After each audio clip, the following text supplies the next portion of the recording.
Halo, kembali lagi bersama GVill Watch. Kali ini kita akan membahas materi tentang Taylor Series Expansion atau yang bisa disebut dengan deret Taylor. Oke, kita mulai. Nah, Taylor Series atau deret Taylor itu sangat sering digunakan dalam studi matematikal atau numerikal, di mana fungsi dari Taylor Series itu sendiri adalah untuk memprediksi nilai x dari sebuah fungsi dari fungsi awal. Jadi dari nilai awal dari sebuah fungsi, tentu kita akan memprediksi nilai x di selanjutnya. Dan juga Taylor series juga sering digunakan untuk memprediksi sebuah fungsi yang belum ada pendekatannya. Seperti itu. Nah, sistem evaluasi dari deret Taylor atau Taylor series itu adalah penjumlahan dan turunan dari fungsi. Jadi nanti fungsinya adalah pokoknya penjumlahan dari turunan-turunan dari fungsi itu sendiri. Nah, dari variabel x tadi itu yang kita ingin prediksi adalah penjumlahan dari nilai awal plus h, atau h itu adalah increment. Jadi kita ingin memprediksi x dari nilai awal dari x0 begitu. Jadi dengan increment adalah h. Nah, bentuk umum dari deret Taylor sendiri itu adalah sebagai berikut. Jadi kita ingin memprediksi f di titik x. Dalam arti adalah di f dalam kurung x0 plus h. Jadi fx itu sama dengan f0 plus h.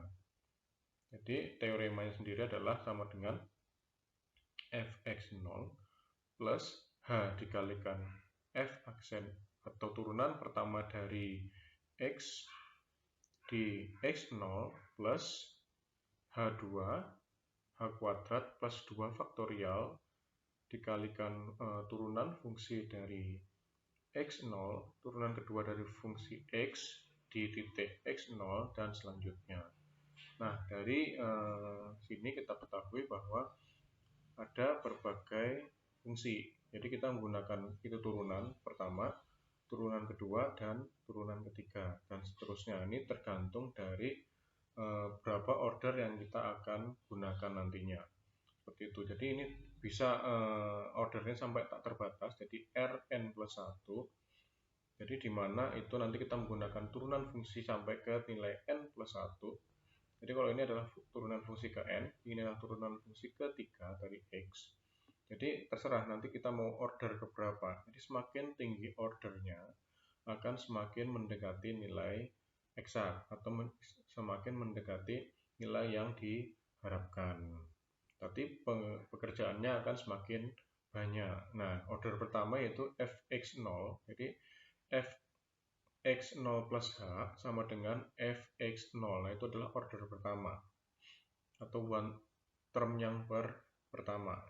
Selanjutnya term yang kedua adalah h dikalikan f aksen atau x turunan pertama dari fx di titik x0. Jadi h dikalikan turunan pertama x di titik x0 seperti itu.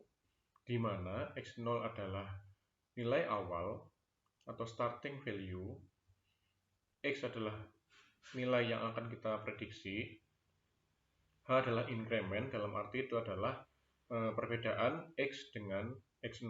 Jadi yang kita ingin cari dan nilai awalnya. Jadi x min x0, distance between x0 and x. Jadi jarak antara x dan x0. N faktorial seperti biasa, yaitu n faktorial seperti yang di SMA. Fn berarti itu adalah turunan dari x ke n gitu, turunan ke n dari sebuah fungsi x. Dan Rn plus 1 itu adalah order yang akan kita gunakan, order Taylor series seperti itu. Nah, ini adalah gambarnya. Kita ingin mencari nilai di titik x, di mana ini adalah fungsinya atau fx. Kita ingin memprediksi nilai di titik ini, di titik x. dengan kita memiliki nilai awal adalah X0. Kita ingin memprediksi nilai di titik X di sini. Nah, ketahui bahwa H atau increment atau selisih hingga dari X ke X0 adalah nilainya adalah H.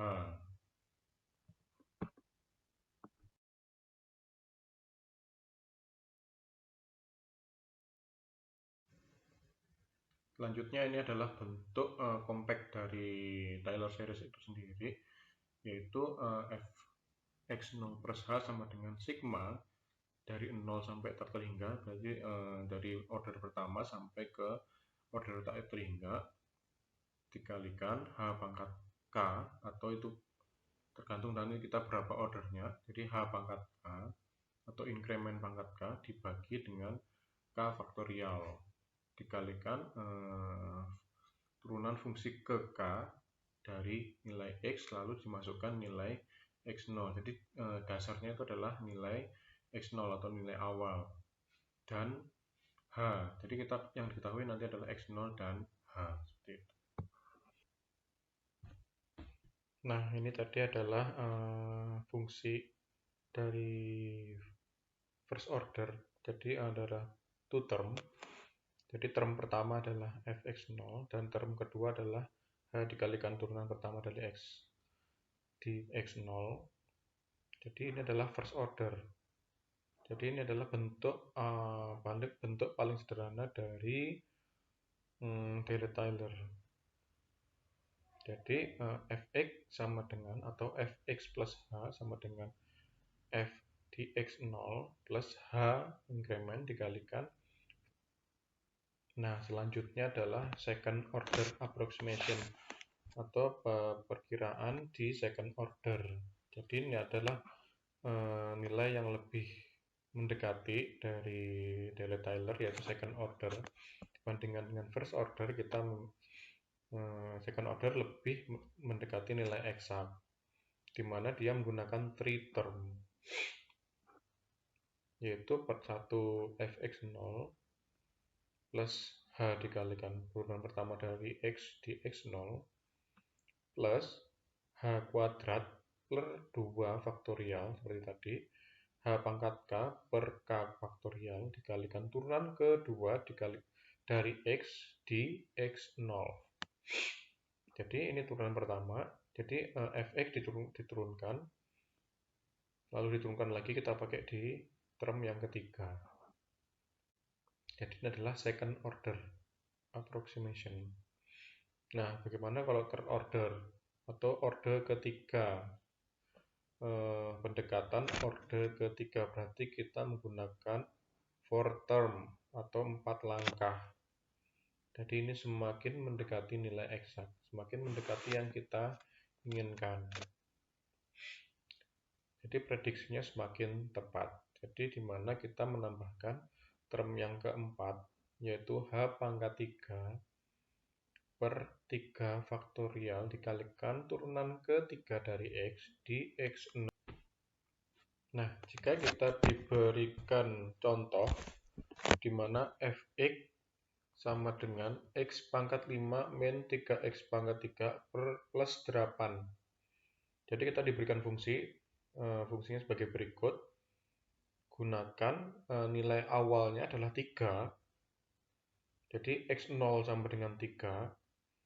Lalu kita ingin diminta untuk mencari nilai di h sama dengan 0,2, 0,4, 0,6 sampai dengan 4. Nah, nanti maka nilai x-nya sama dengan 3,2, x keduanya adalah 3,4, x3-nya 3,6, dan seterusnya sampai nilai x-nya sama dengan 7.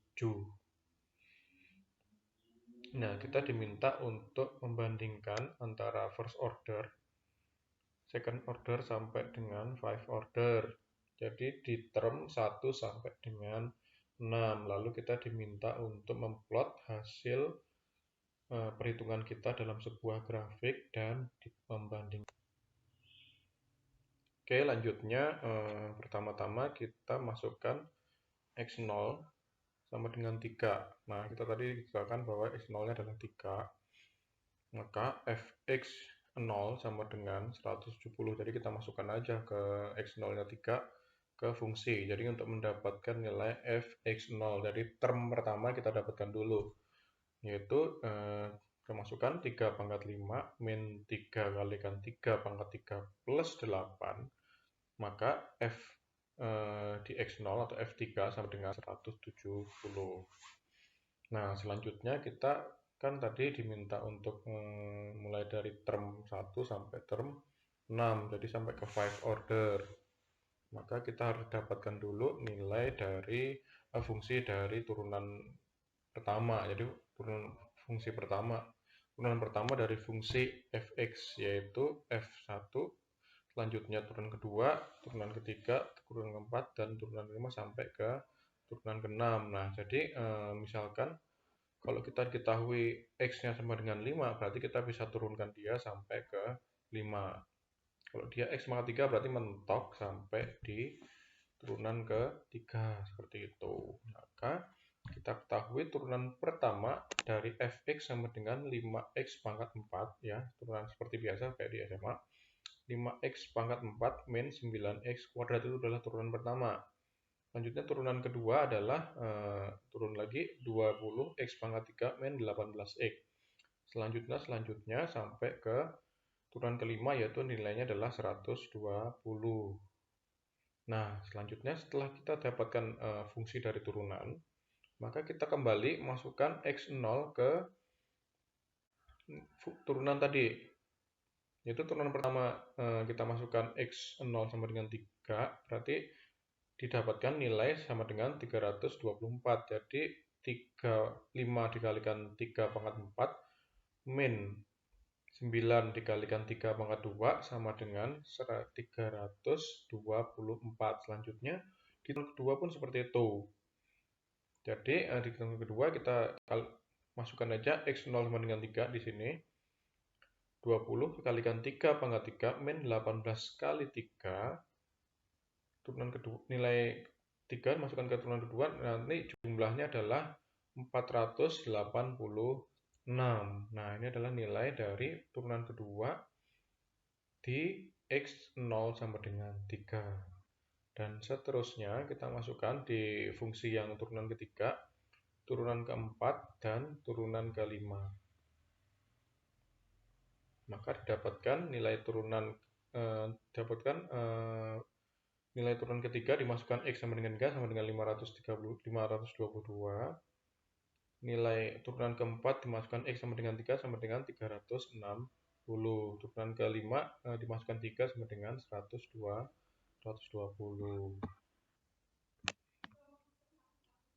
Lalu selanjutnya ini turunan ketiga x0, turunan keempat x0, dan ini ada turunan kelima x0. Jadi bentuk dari 5 order atau order kelima ini adalah seperti ini.